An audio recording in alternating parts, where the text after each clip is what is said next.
নেপাল ও চীন সীমান্তে নজিরবিহীন ভূমিধস হয়েছে। কয়েক সেকেন্ডের মধ্যে সব কিছু লণ্ডভণ্ড হয়ে গেছে।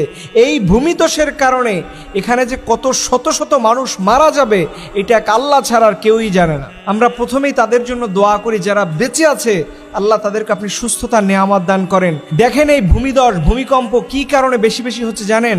এটা হচ্ছে বড় বড় দেশগুলো তারা বড় বড় বাঁধ নির্মাণ করে। এই যে ভারত আমাদের দেশের উপর অনেকগুলো বাঁধ দিচ্ছে না, এই যে প্রকৃতির মধ্যে বিশাল বড় ফারাক তৈরি করতেছে না, এবং চায়নাতে 3 গর্জেস বাঁধ নির্মাণ করা হয়েছে যেটা পুরো পৃথিবীর কয়েক ন্যানো সেকেন্ডকে পরিবর্তন করে দিচ্ছে।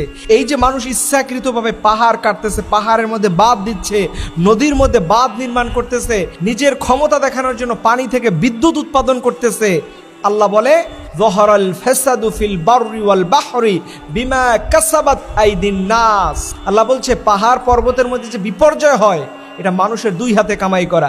এই চীন এবং ভারত যেই পরিমাণে পাহাড়ের রিসোর্সগুলো তোলা শুরু করছে তারা বড় দেশ হওয়ার কারণে, এর কারণে পুরো দেশের মধ্যে, পুরো এশিয়া মহাদেশের মধ্যে একটা বিপর্যয় সৃষ্টি হবে। এবং আল্লাহ বলেছেন এই ভূমিধস পাহাড় বিপর্যয় দেখে মানুষ যেন আল্লাহর দিকে ফিরে আসে, লাআল্লাহুম ইয়ারজিউন, তারা যেন অবশ্যই আল্লাহর দিকে ফিরে আসে। দেখেন আল্লাহর দিকে এত বড় বিপদ দুর্ঘটনা দেখার পরেও বাংলাদেশের কয়জন মানুষ নামাজ পড়বে? কয়জন মানুষ আল্লাহর কাছে দোয়া ফরিয়াদ করবে? এই যে রবিউল আউয়াল মাস চলতেছে, কয়জন মানুষ আছে রসুলের প্রতি অলরেডি 100, 200, 300, 1000 বার দরুদ শরীফ পড়েছে?